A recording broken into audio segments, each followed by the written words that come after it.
And we're recording. Hooray! So, it's June 7th. Happy belated bird. I don't think it's birthday technically, but happy late Swedish National Day, all of Sweden.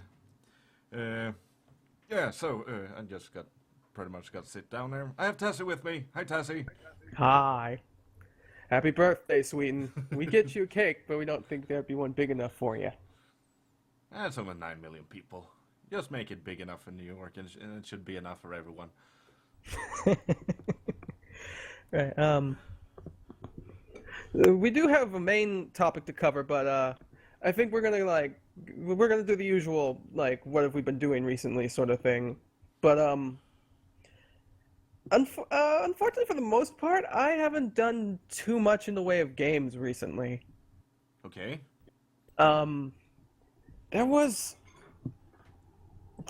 I tried out there was another free-to-play 3DS game they unleashed. I think it's it was one of the Pushmo games. It's called Stretchmo. Okay. But it was pretty much just a demo with that was pretty much all it was. It was a demo with packs you can buy. So it wasn't really too much it was pretty much I just played 3, 5, or 6, I can't remember any levels, and then they wanted me to buy more levels, so I didn't care for that. I might delete that soon from my 3DS. Yeah, I haven't. I didn't receive that one, so I don't really know what that's all up to, and I can't really say I've been playing too much myself. It's the usual grinding War Thunder. I have a new plane. Right. I've been sitting down and trying out some visual novels, but that's a game genre that's it's a bit too slow for my taste, really. That's usually not what I hear when I hear some of the main issues with visual novels. They do it is definitely just reading. Yeah, you're not. The thing is, if the stories start to drag, I just usually go, yeah, this sucks. Turn it off. I have better things to do.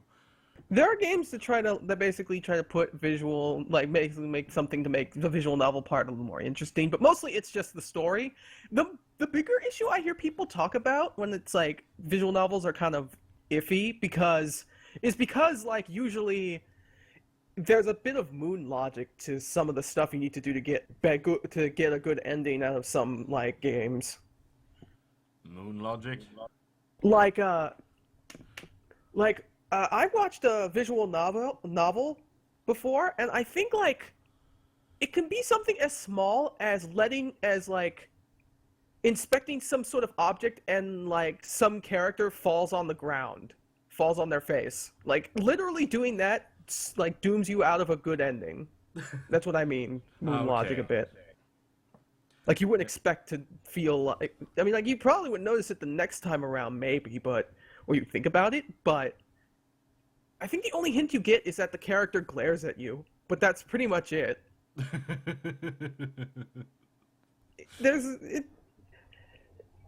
To be fair, I think a lot of games that when you get a bad end, you go to some sort of area where the game will tell you oh, there were some things you missed or something you should have done differently, or in some cases. Some try to fix it, but there's a lot of logic that you might not understand when you go into certain visual novels. Yeah. I also sat down last weekend and played Tales from the Borderland Episode 1. And yeah. I really need to say that I need to play the rest of that game series. Because Which ones have you played? Episode 1.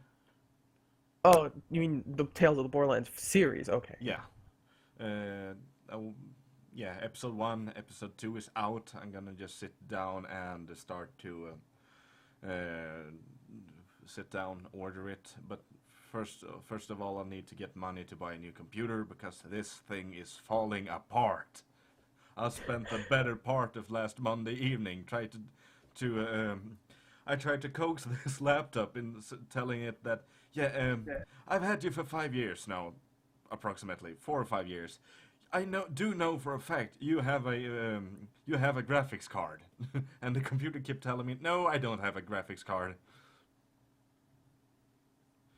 This thing, no, it's not a graphics card. Yeah, so it's an issue, but I found really I found something. I found a stationary computer.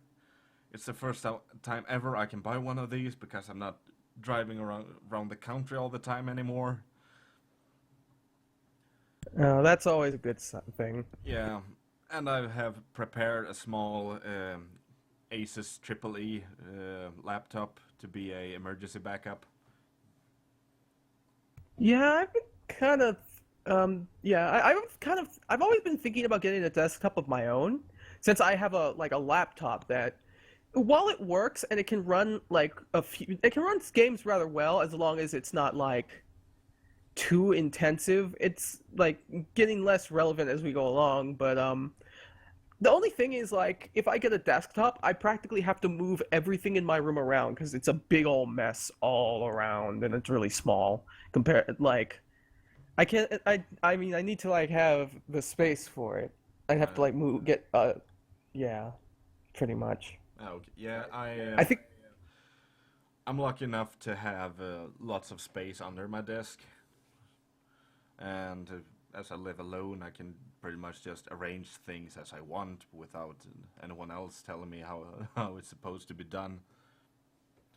Also, I only need to spend money on the actual physical computer, as I have a keyboard, I have mouse, I have a TV that functions as a computer screen. well, if anything, I only pay like one. Well, I'm not gonna get into that, but living with four other people has its upsides, at least. Small room or not, everyone kind of has a small room. If anything, they probably would argue that I have the better deal right now. You don't have as much. Not in size. Not really in size. For instance, like the air conditioning is borked in our house, broke. The thing is, it doesn't work as well in any other bedroom but mine. Ah. And I live in Louisiana, which it gets really hot. So much so, like, everyone just kind of goes out into the, like, living room. Even, like, one of us, like, one of our roommates has a computer in her room, and she goes out and plays on her laptop because she doesn't want to stay in her really hot room all day. Yeah, those things generate quite a lot of heat. So that's why in the winter I have this awesome idea that maybe I can just remove my space heater and just let the computer run all the time.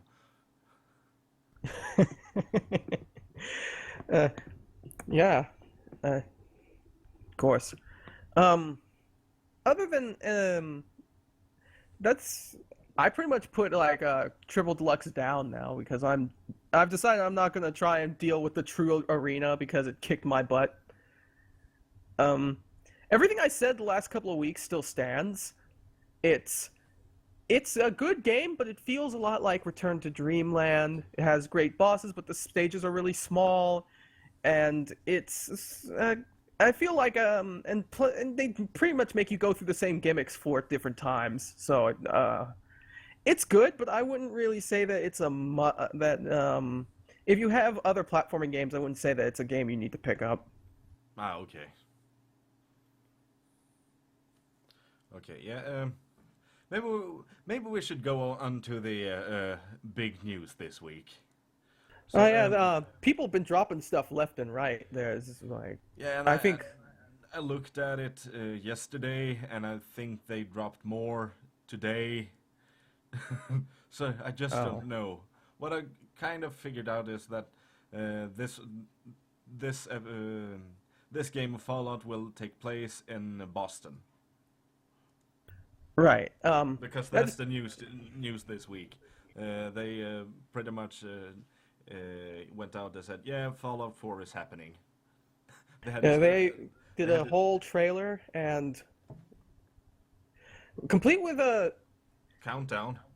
They had a countdown, but they also had a song by the Ink Spots, which Looking back, apparently that's pretty much they took a song from the ink spots for every game that they made, at least 1, 3, and 4. Yeah, isn't it like this one? Dun doo doo doo doo doo doo doo doo doo doo. Starts something like that, right? I think they all start like that. Well, it's supposed to be old-timey, so, but yeah, Fair enough. I'm hyped. I mean, I like my first person person shooters. I don't know if this Fallout is supposed to be one of those too, but I don't really care because I am pretty much a fanboy for Fallout.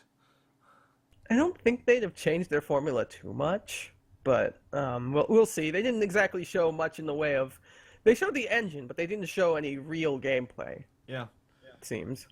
And I heard rumors that it might be a completely different engine from like Fallout New Vegas and Skyrim. But really, don't hold me to don't hold me on that one because I don't know. It's just rumors, as far as I know. It'll be like Fallout 1, like everybody wanted. No, we don't need a new Fallout 1. I don't mean to be like that. I don't mean to be like that. But yeah, we could, that's pretty much what I had as a topic for today. We could just kind of, like, talk about Fallout in general. Like, what it is and, like, how it's managed to leave or, like, just in general, really. Like, how it's gone and what's happened to it and some such. Yeah, I mean, we could do that. I mean, but where do we start? I mean, it's... I was kind of hoping that you knew about, at least played 1 or 2 or Tactics. I have played both, but to start with Fallout, we need to go even further back into the good old days of... I think it's pre-DOS even. I don't really remember. But with the good old game of Wasteland. Right, yeah. Because Fallout 1 was based on... heavily based on Wasteland. The thing is, they didn't receive the authorization to use that name, so they had to go with something else. So they choose Fallout. I also think that they had to switch engine. Yeah. If I remember, the name of GURPS comes up, but I don't remember if it's the engine they had to use or it's the engine they had to not use. I think GURPS is a roleplay system. Yeah. And they had to abandon that, I think, and turn it into like it's the one they use nowadays. Yeah. So, which has been used all the way to New Vegas now. Yeah. I think it's called Special, if I remember right. I think it's Special. Yeah, I think it's called Special. I mean, it's the thing in the game. It might just be that, it started with Wasteland, and then it kind of evolved into the first Fallout game. Which going on to that, I think that the people who own the Wasteland name tried to make another game in that, but it didn't work out too well. Yeah. But Fallout ended up being its own thing, pretty much.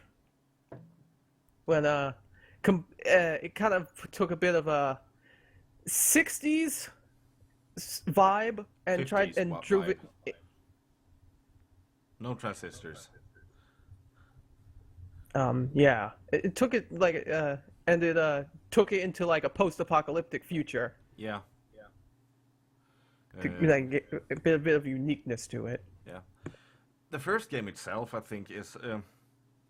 I don't really like the first Fallout game.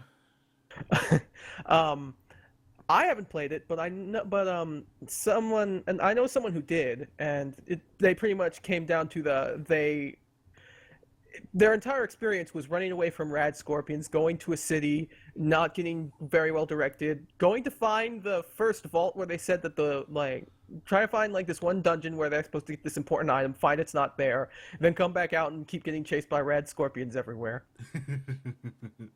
Yeah, that's Fallout, all right. Uh, but the biggest problem I have, I hate games with a time limit. They make me really stressed out.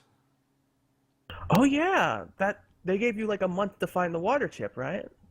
Not a month, but I don't remember the exact time limit. But you have to do certain things to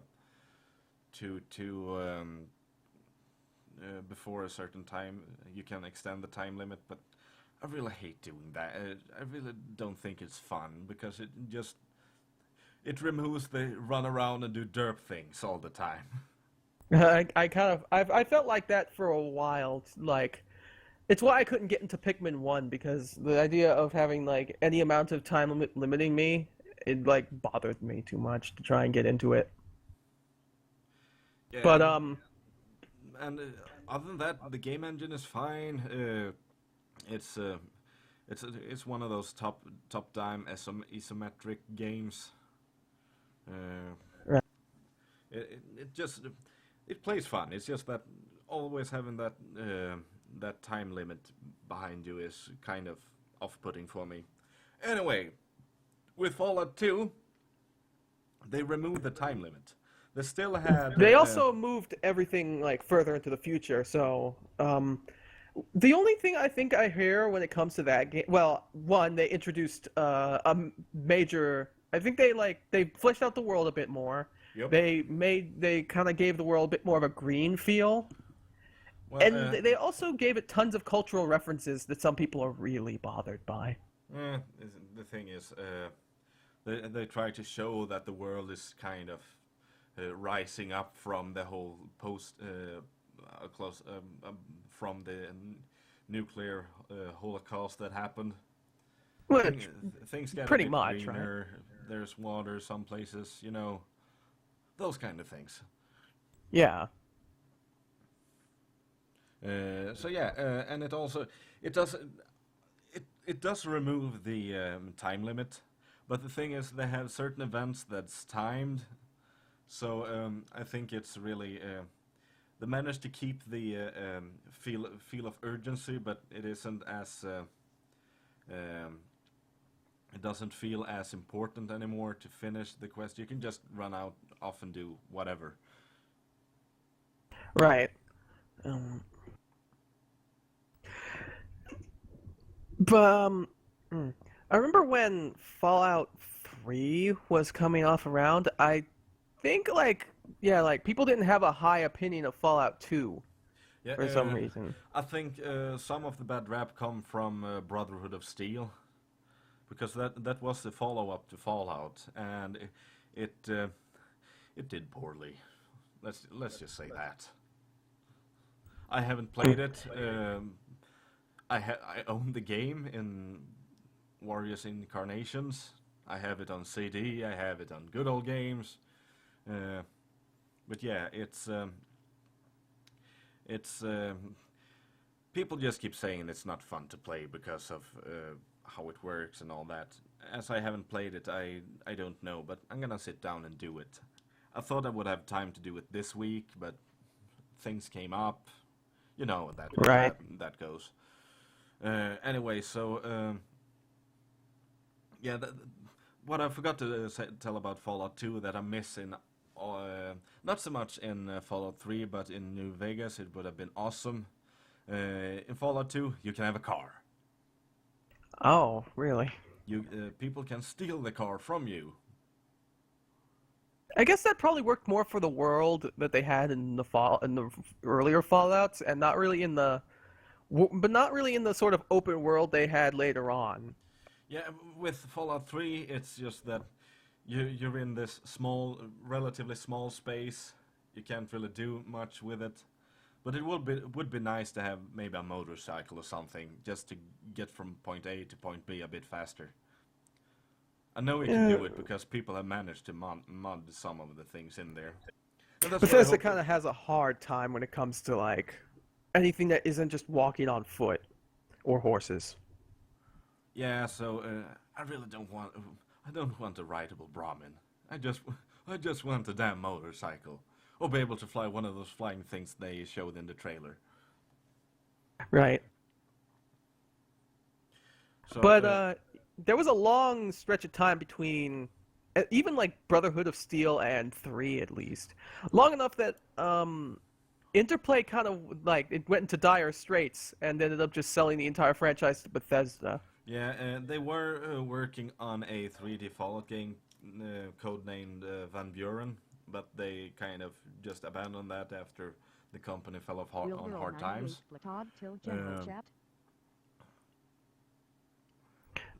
But I think some of the assets got carried over to Fallout 3.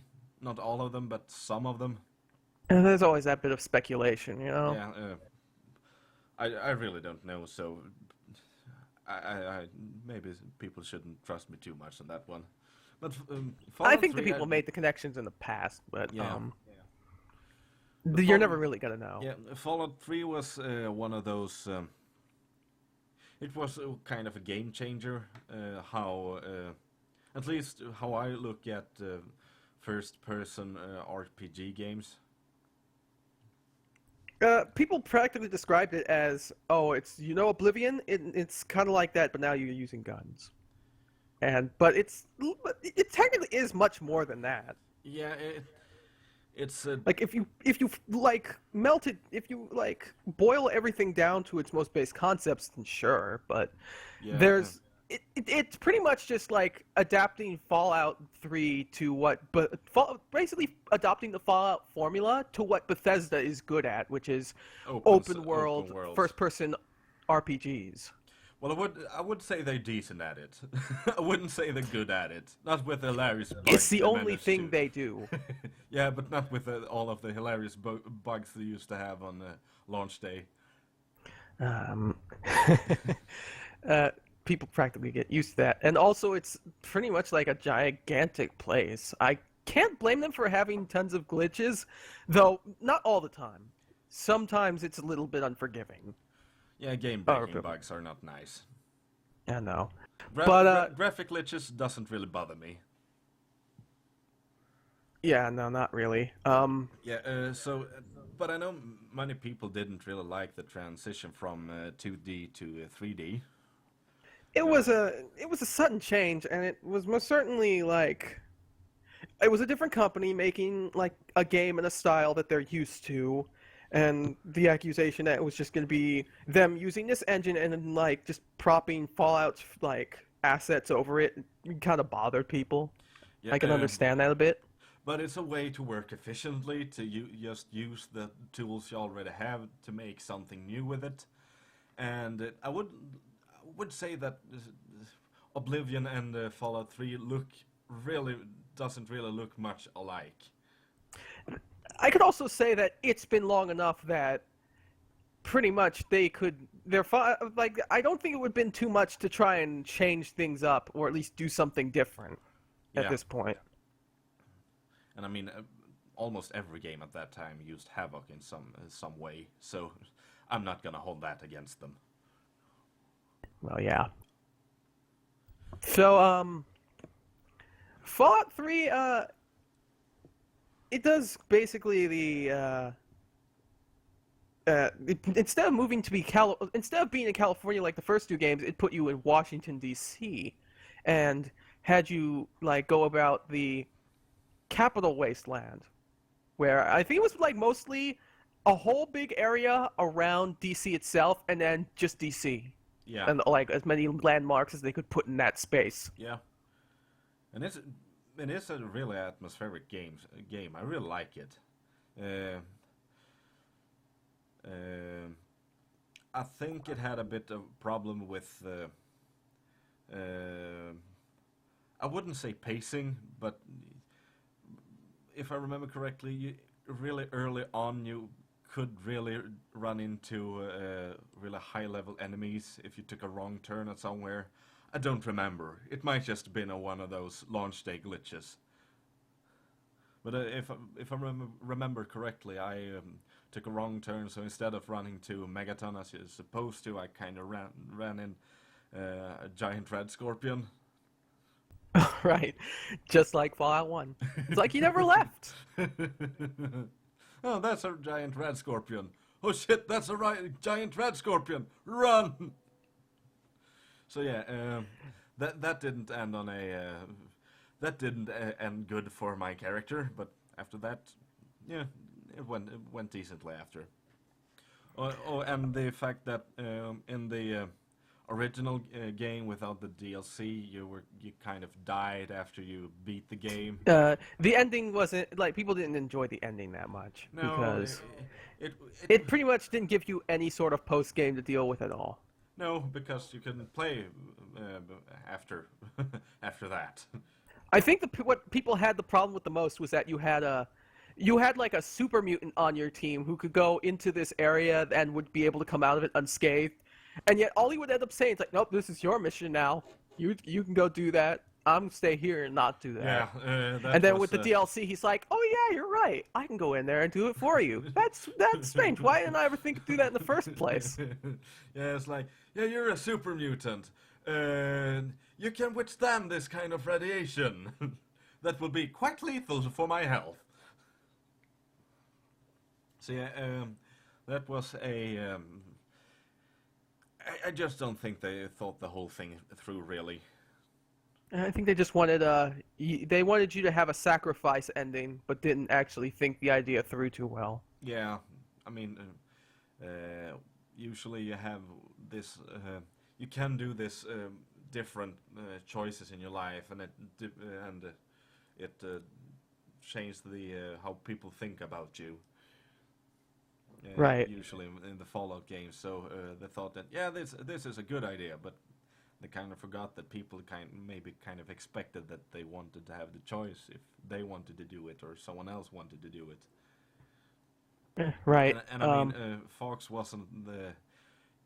If you didn't have Fox with you, you would be screwed. But it could have been one of those endings, you know. Then you could have justified the sacrifice ending. But if you had Fox with you, I don't understand why they didn't run in there.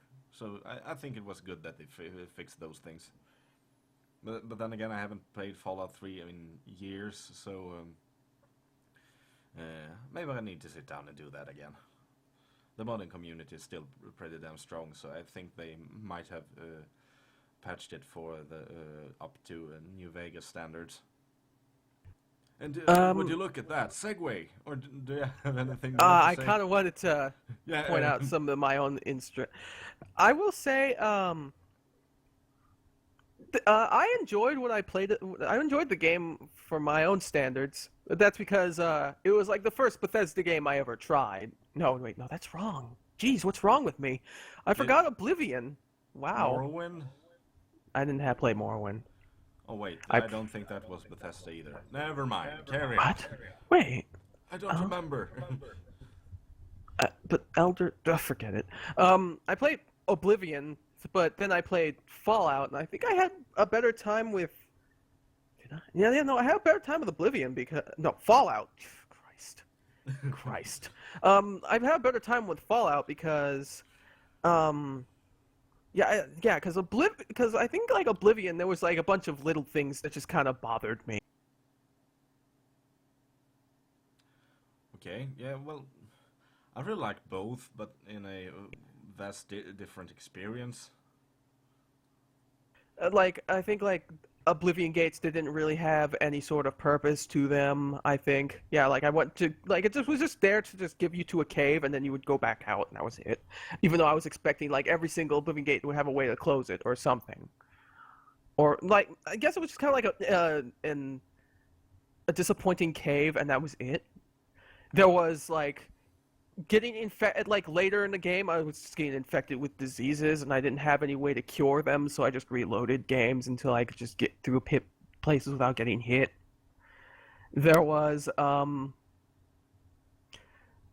think there was the way that you had to go to I think there was the way that you had to go all the way through the, to try and find the Mythic Dawn, that they basically, had you wait by a gravestone or something, and I think it told you to go to a cave somewhere.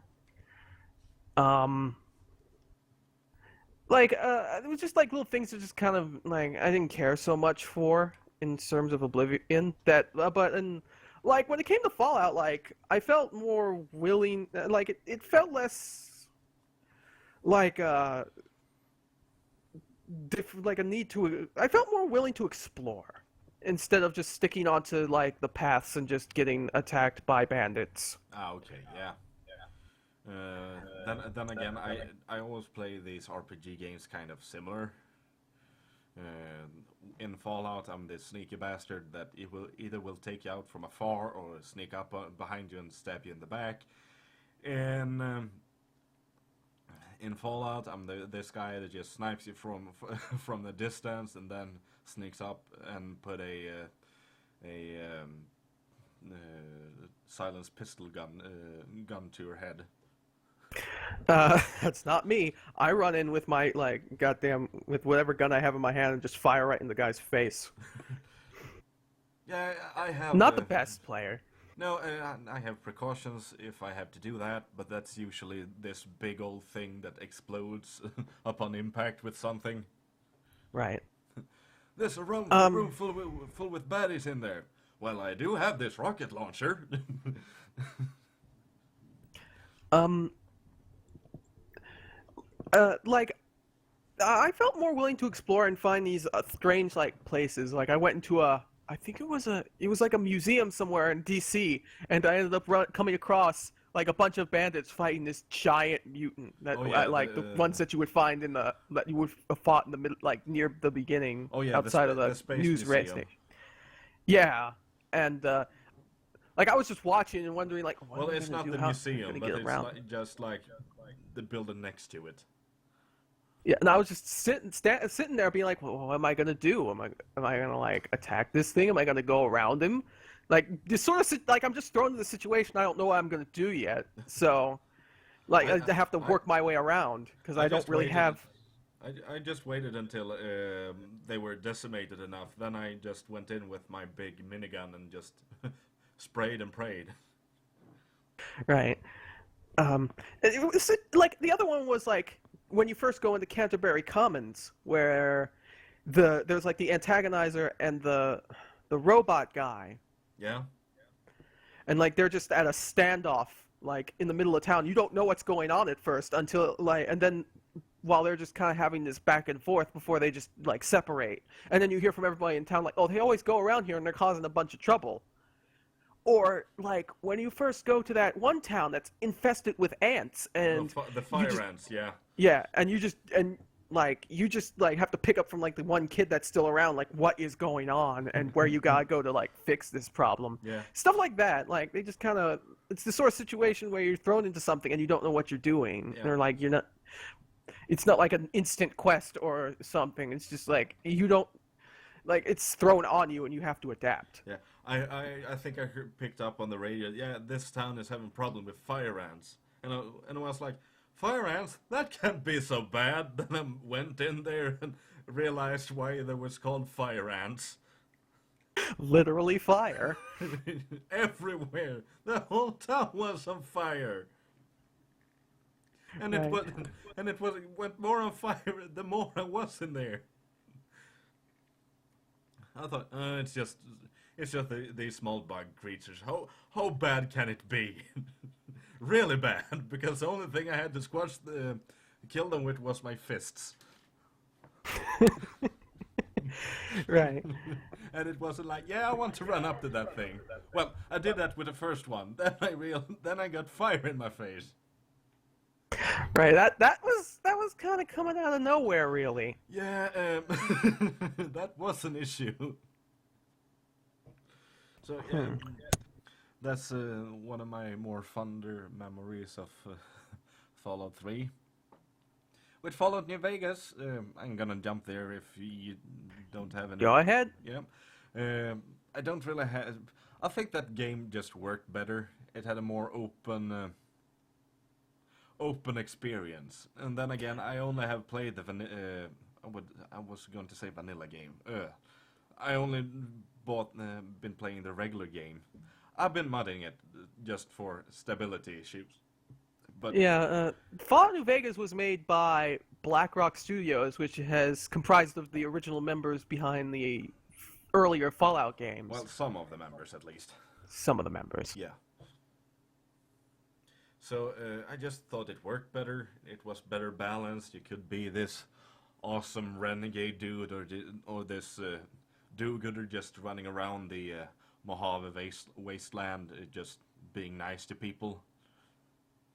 Yeah, it definitely felt more. It definitely felt a lot more like open, unlike in the Capital Wasteland, where sometimes it did feel really cramped. Yeah, it was a bit too much railroaded because whatever you did something good in the end, pretty much. Um, I'll admit I don't. I wasn't. I didn't really play much of like New Vegas. Really, most of what I know of New Vegas, I saw one of my roommates play. So because he's more of the SmackDown Pete is more of the Fallout person. Yeah. Um, technically, he's more of the Fallout 3 and New Vegas person. Because when he was in college, he just played like Fallout 3 endlessly. Like I think he played it hundreds of times. Like to the point where I think he skipped classes to play it. But New Vegas he only played like 2 times. And I guess like the assumption was just Fallout 3 was something to get his mind off school, while New Vegas was like later on down the line where he didn't have like something that was bothering, and he had more games to play. Yeah. But yeah, New Vegas definitely seems more. They definitely have more of an obvious conflict, unlike in Fallout 3, where it's where they kind of make you try, where they kind of like the real villains of the game is just kind of they're just kind of mostly they don't really show up until near the end, and even then it doesn't. They don't really, yeah, like you don't really. Their escalation comes really fast. Yeah, no, just all of a sudden, enclave. Yeah, you get hints, but they don't really do anything until later. Yeah, and then you try to and then you convince the president of the United States to commit suicide. It's like, yeah, this is a call out to the second game, but I'm not really buying it. Because they did that with every game in the franchise, and they're just and they don't really want you to. I can understand because because one of the things people liked about the Fallout game, what people liked about like Fallout was that the main villain was not one you had to fight, like had to kill with violence. Is one that you could talk down. Yeah, I think you could do that with pretty much all. Yeah, you have been able to do that with all the games up to this point. I can't talk about the. I think it's called the Brotherhood of Steel. I don't remember what its name. But I think maybe it's Fallout Tactics. Yeah, it's the one I know. It could be that could be the same thing for all I know. Yeah. Why do I know it? Anyway, so I think that's the only game that you haven't been able to talk your way out of it. But then again, it's kind of this military style command game. Right. Anyway, we're getting sidetracked. But you can do it with Fallout New Vegas too, with the Legate Legius. Oh yeah, that was his name. Legius. Yeah. And then after that you can choose whatever you want to side with NCR or side with Mr. House or just play the wild card and just take every damn thing over. Yeah, it was kind of interesting how what they ended up doing for like how they had for like this sort of like what they did different for this one in comparison to the other ones. In that they kind of they didn't like put you in a vault and say, "Oh, this is your first time out in the wasteland." They're like, "Oh, you're a courier and some guy just tried to kill you." So now you have to try and like figure out what's going on, why you were shot, what your package was, where you were sending it, and like what's going on in general. Yeah, big detective story. And I really like the shady politics that go around everything. Right. But then again, I really like to play the more political thing with with New Vegas than the just cave explorer I like to do in Fallout 3. It is kind of interesting that, like, well, to be fair, it probably would have been a little out of place if they didn't, like, let you have some sort of, like, if they had a game where you could, like, side with both sides and one was just kind of a monster and one wasn't. But, like, the intro paints the new California Republic as, like, the last free groups of the world, and, like, Kaisar's Legion as this group of, like, horrible, conquering jerkholes. Yeah. But the new California Republic has, like, shades of, like, being a bunch of jerks, while Kaisar's Legions has good points to them. So they do give you a reason to, like, side with one rather than the other. Yeah, I really like to. I hold affinity towards the NCR, but I really like the idea of having this wildcard ending with Mr. House just owning the whole of New Vegas. Because just that NCR are kind of jerks, and I really don't like Caesar's Legion. I'm calling him Kaisar's Legion because I forgot that, like, they call him Kaisar for some reason. You can say both. I think they also call him both. Kaiser. Yeah, because it's really interesting that you can say the word in two different ways, and in both names mean the same thing. I mean, you have Kaiser in German, Tsar in Russia, and they all come from the same Caesar. Or Kaiser. I guess I got too. Yeah. I guess I was too enamored by the fact they changed it to that, and then I just slipped out. Yeah, I'm just one of those people that really like to look into languages. Oh, but not only that, my roommate and technically because I now have New Vegas on Steam. I just can't play it on my laptop without it, like, lagging all the time. But my roommate had, like, all the DLC, so I caught that as well. Yeah. Which was pretty much, I don't know the names, but it's pretty much like one where you help, like, where you're basically involved in an Indian conflict. Yeah. One where you're, like, captured by, I think it was captured by a member of the Brotherhood of Steel, sent to, like, some irradiated hovel with 3 other people, and you basically have to work together to get this vault open. Yeah. There's one where your brain is stolen by a bunch of robots. Yeah. And I love that one. I haven't played it, but I just love the premise because it's just damn silly. Yeah, well, like, you have your brain stolen by a bunch of machines, and it's all set up to be like they're all like that. It's all really weird. Yeah. And like the whole time, one of the bad guy, like the main villain of the thing, is like giving these sorts of weird instructions that don't make any sense to you. And then there's Lonely Road, which is what ties Lonesome Road, which ties every single one of them together with, like, this other courier that like apparently knows something about you. Yeah, as I said, I haven't played them, so I don't know. I don't think I caught the end of Lonesome Road, so I don't know how it ends. No, I do know how it ends. That they do that. I don't know exactly his motive. I can't remember them straight off, but I think, yeah, like, his main motive was to basically the choice at the end is that you get this big stash of missiles that you can use to either attack, like, Caesar's Legion, attack the NCR, or just shut them off entirely. I forgot if you could attack them both. I don't think you can attack them both. I could be wrong. But as I said, I don't know. But it seemed like the DLC that they made was rather, like, it was well put together for the most part. I think, like, there was there's the issue that they basically say, like, the main issue with the two, like, there was, like, a choice between when it came to dealing with the conflict between the two Indian tribes. Like one is affiliated with Caesar's Legion, and the other one is like more interested in peace. And you can choose to either have them, or either choose to help them run away from the conflict and basically lose their like land to this like invading tribe.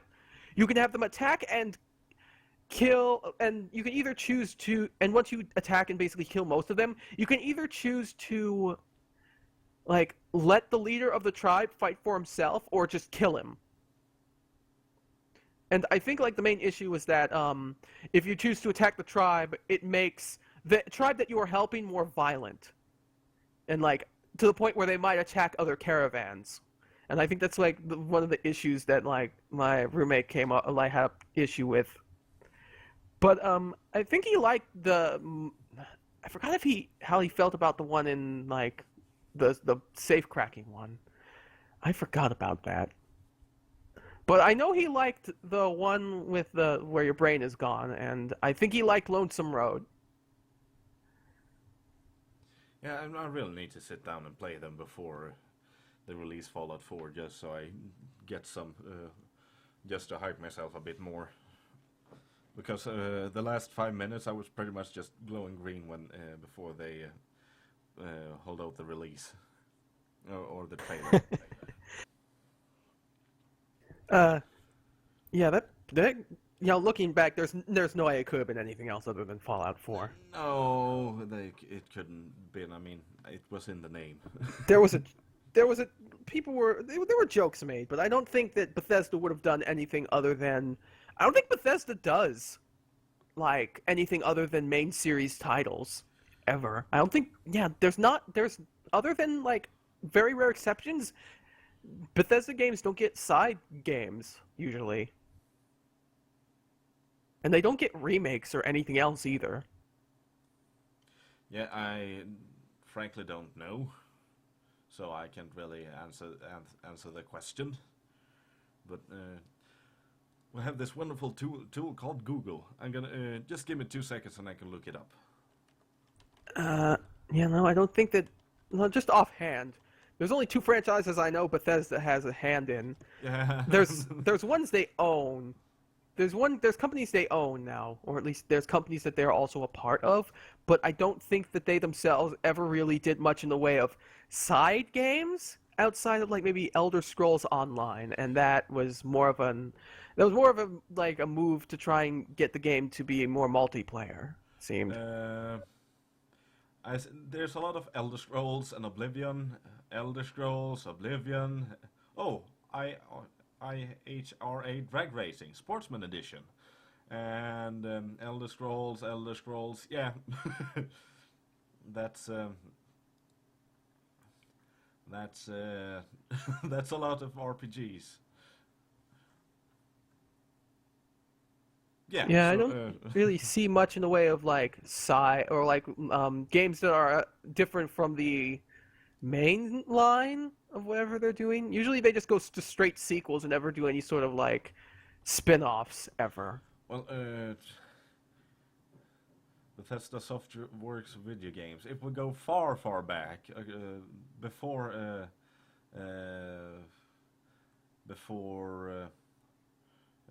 well, they've done us a couple of ones, but apparently they're only the publishers with Star Trek Legacy, Tactical Assault, Call of Cthulhu, Pirates of the Caribbean. With very rare exceptions, it seems like it's either like a lot of one-offs, licensed games, or Elder Scrolls and Fallout, very much. Yeah. And Wolfenstein, but I think that's because they bought it. They're pretty much just working with id on those id licenses. Yeah.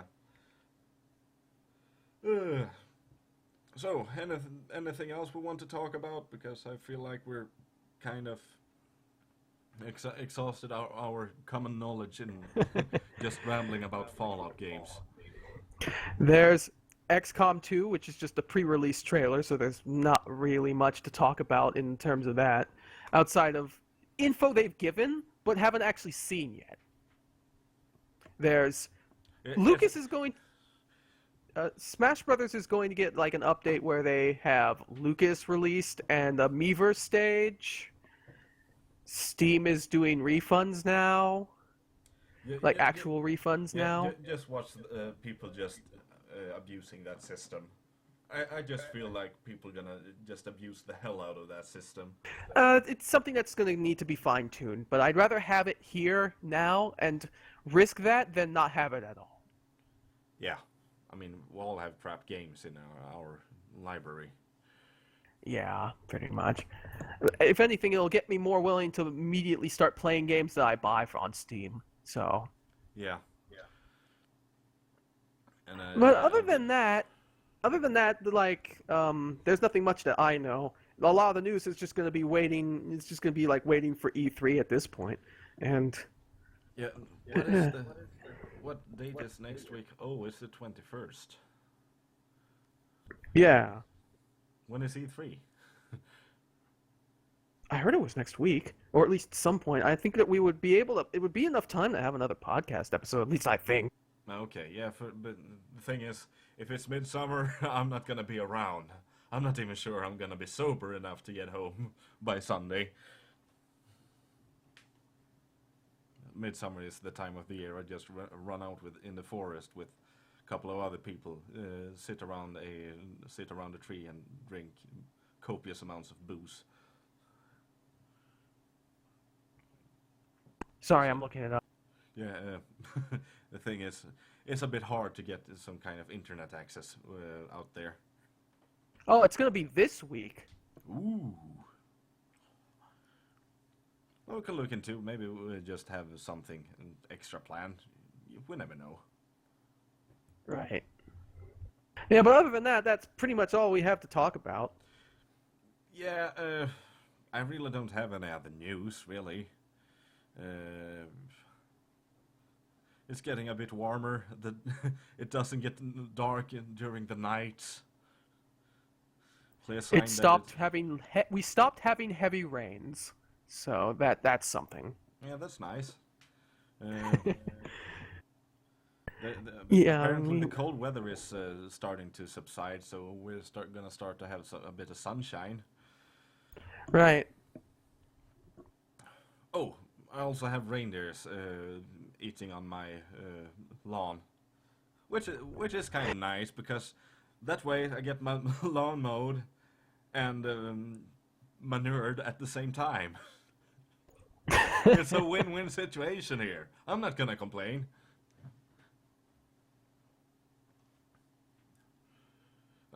You don't have any cons with the wildlife just maintaining your backyard like that?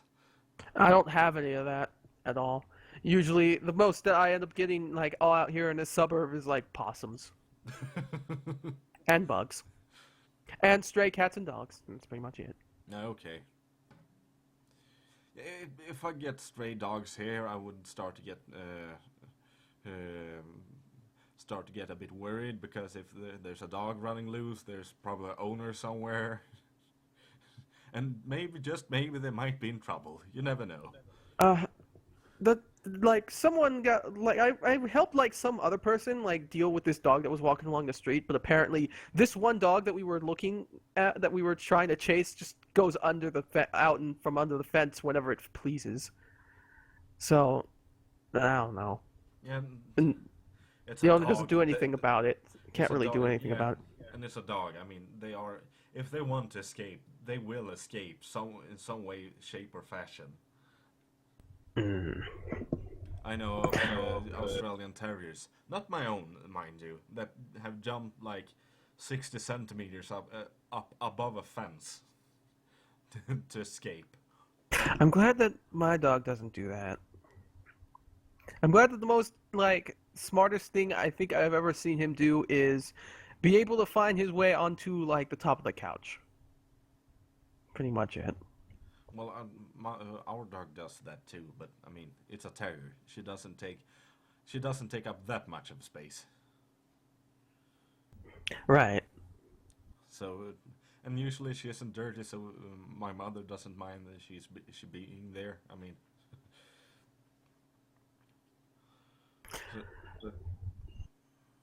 But I was going to say something more, but it just fell out of my head.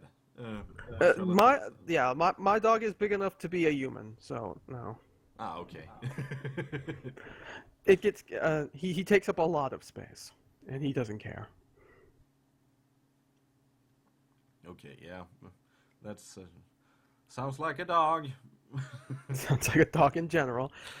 He did, when he wants something, he'll keep bothering you till he keeps getting it.